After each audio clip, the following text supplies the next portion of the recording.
from the station that's working for you. You're watching Fox 4 News at 9. I was shocked, excitement.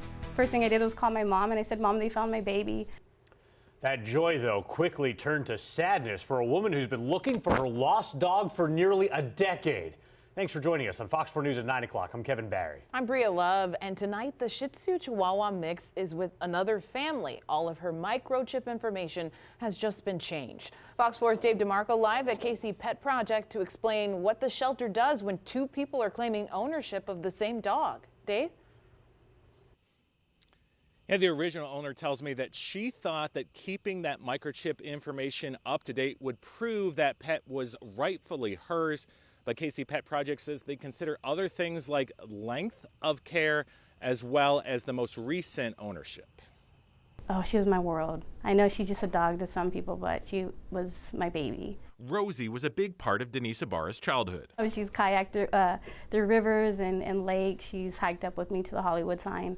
That she was my everything. 9 years ago, the Shih Tzu Chihuahua mix disappeared somehow from the family's front yard in Kansas City, Kansas. The next day we went and we made these flyers and we just posted them everywhere, and I posted them for months. Michaela Remington says she found the dog with a rope around its neck running in Olathe. When I found her 9 years ago, I did put out information and I put out flyers and I contacted shelters and everything trying to find her original family, but nobody ever reached back out. When Remington lost her this month and she ended up at KC Pet Project, it was Ibarra who got the call she was losing hope would ever come. But just as they were preparing to give her Rosie based on the microchip information, Remington showed up looking for the dog she calls Norma. Ibarra showed them Facebook posts looking for her lost dog from 2015. Remington was able to show KC Pet Project recent photos. I just couldn't believe it. I was like, I have these documents. She's chipped. I've always kept her up to date. And you guys are telling me that you're not giving me my dog back. An attorney for KC Pet Project released a statement. Animal shelters across the country run into this issue every day. While shelters must perform due diligence to find the rightful owner, ultimately the decision of the rightful owner is reserved for a judge in a replevin action. Disputes and ownership are handled between the parties through our judicial system.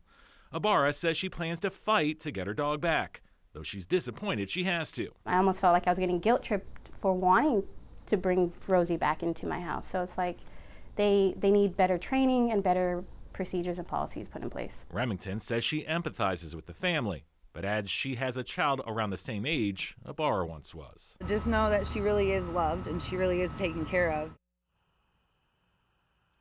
Now, records from this case state that it's KC Pet Project's policy to change the dog's name and the microchip information if the dog is reclaimed. So what that means in this case is if the dog were ever to be found at a shelter again, only those latest owners would be notified.